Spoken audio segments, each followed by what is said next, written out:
Deshbandhu long টার্মে স্টকটা একটা বুলিশ শেয়ার এবং এই লং টার্মে অ্যানালাইসিসটা আমি একটু এমি ব্রোকারে দেখাই, কারণ এমি ব্রোকারের ডেটাটা সঠিক আছে। এইখানে যেমন হাইটা 96, এমি ব্রোকারে এই হাইটা হলো 90 নিচে।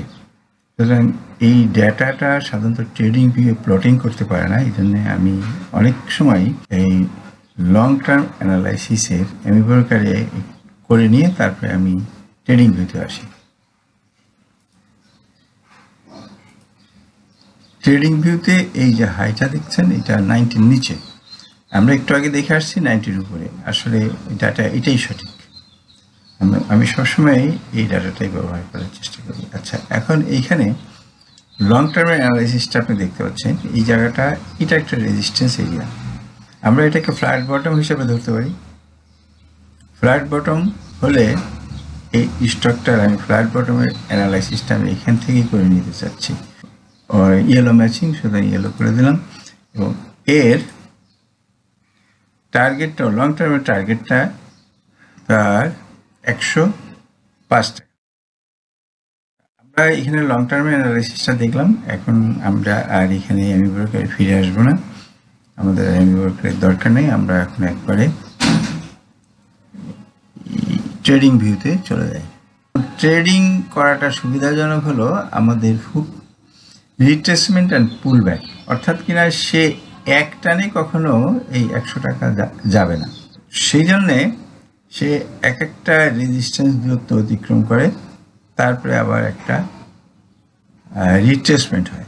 যেমন এখানে সে উঠছে, উঠার পরে সে একটা রেজিস্ট্যান্স পর্যন্ত উঠছে, উঠে আবার সে 61.8% রিট্রেসমেন্ট হয়েছে, আবার পুল ব্যাক হয়েছে 161.8%, আবার রিট্রেসমেন্ট হয়েছে 61.8%, এবং আশা করি হবে। এখনো 61.8% হয় নাই।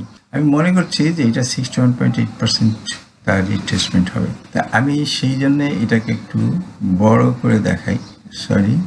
61.8% যদি এখান থেকে হয়, তাহলে তার আসার কথা হলো 61.8% না, তাহলে আসবে হলো এই পর্যন্ত। ওকে, অর্থাৎ মনে হয় সে একটু বেশি নেমে গেছে, তাহলে 786 ধরে রাখেন, এখানে 786। ওকে, এখন এইটার আমি এই অ্যানালাইসিসটা করতে চাচ্ছি সাইফার বা হারমোনিক প্যাটার্নে। এটা একটু সহজ হবে। আমি 2 ডেজ ভিউতে নেই, যাতে আমি স্ক্রিনে পুরো ডাটাটা আটাতে পারি। এখন আমি এখানে দেখি এটা সাইফার প্যাটার্নটা হয় কি না। সাইফার প্যাটার্নটা এখন এটা সাইফার বা শার্ক ছাড়া এই দুইটা প্যাটার্নের বাইরে সে যাবে না, কারণ ইতিমধ্যে সে প্রথম টপ অপেক্ষা দ্বিতীয় টপ হাই করে রাখছে। এর অর্থ মাত্র দুইটা প্যাটার্ন, এখানে মাত্র দুইটা প্যাটার্ন আছে এই সেট আপে, দুইটা প্যাটার্ন, একটা হলো সাইফার আর একটা শার্ক। সাইফার যদি হয় তাহলে অলরেডি সে সাইফারের দূরত্ব অতিক্রম করে গেছে, অর্থাৎ তার আর সাইফার হওয়ার সম্ভাবনা নাই। এখন অলরেডি সে সাইফার দূরত্ব অতিক্রম করে গেছে, অর্থাৎ সে শার্কের দিকে এগোচ্ছে। আমরা দুইটাভাবে এটা অ্যানালাইসিস করব যে আসলে কি সে শার্কের দিকে এগোচ্ছে, নাকি এখানে সাইফার হয়ে সে শেষ হয়ে যাবে এবং আবার উঠবে। তা সেক্ষেত্রে আমি 2 ডেজ ভিউতে আছি, আমরা এবিসিডি প্যাটার্নটা নিই। এবিসিডি প্যাটার্ন হলো এবি = সিডি। সুতরাং এই রেখাটা আমার এখান থেকে এবিসিডি প্যাটার্ন শুরু, এটা হলো আগের প্যাটার্নের টার্গেট, আর নতুন প্যাটার্ন তৈরি হয়েছে এইখান থেকে। সুতরাং আমরা এইখান থেকে নেব, এখান থেকে এবিসিডি, এবি দূরত্ব হলো, এটা হলো এবি দূরত্ব, এবং এই রেখাটা একটু মোটা করে দিলাম। এখন সিডি দূরত্বটা কোথায় আসে?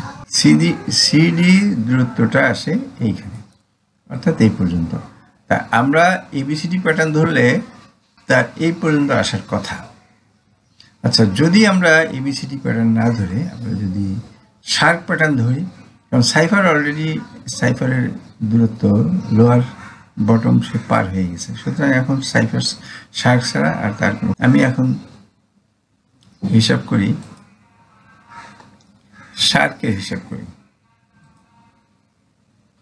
আচ্ছা, শার্ক প্যাটার্নে x A B C sharp pattern হলো 113%, অর্থাৎ কিনা এই হলো শার্প প্যাটার্নের বটম। ওকে, রাইট। এখন তার সম্ভাবনা শার্প প্যাটার্ন হওয়ার, অর্থাৎ এটা বটম দূরত্ব। নিশ্চয়ই এখন আমি সাধারণত নেগেটিভ অ্যানালাইসিস দিই না। আমার ইউটিউব চ্যানেলে বেশ কয়েকজনে এবং আমার ইয়েতে ইনবক্সে বেশ কয়েকজনে বলছেন দেশবন্ধুটা একটু দেখে দেবেন। অবশ্য দেশবন্ধুটা ঠিকই আছে, দেশবন্ধুর আমি শুধু নেগেটিভ দিকটা দেখালাম, পজিটিভ দিকটা আমি আগেই আলাপ করে আসছি।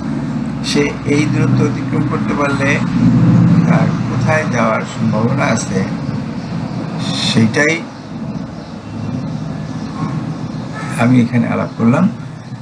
এখন এই দূরত্ব অতিক্রম করলে সে কি হবে সেটা পরের ব্যাপার। সেটা আমরা লং টার্ম অ্যানালাইসিস দেখেছি যে সে এইখানে আসতে পারলে তার আর একটা নিউ টার্গেটে, অর্থাৎ বুলিশ টার্গেটে যাবে। আমি সেটা নিয়ে এখন আলাপ করবো না। যখন সেইখানে আসবে অপেক্ষা করেন, আমার সঙ্গে থাকেন। আমার চ্যানেলটা ভালো লাগলে লাইক কমেন্ট শেয়ার করেন, এবং সবশেষে যদি আপডেট টাইম টু টাইম আমি যে আপডেট দিয়ে থাকি এটা পেতে চান তাহলে আমাকে সাবস্ক্রাইব করে সাথে থাকার চেষ্টা করুন। ধন্যবাদ। আসসালামু আলাইকুম।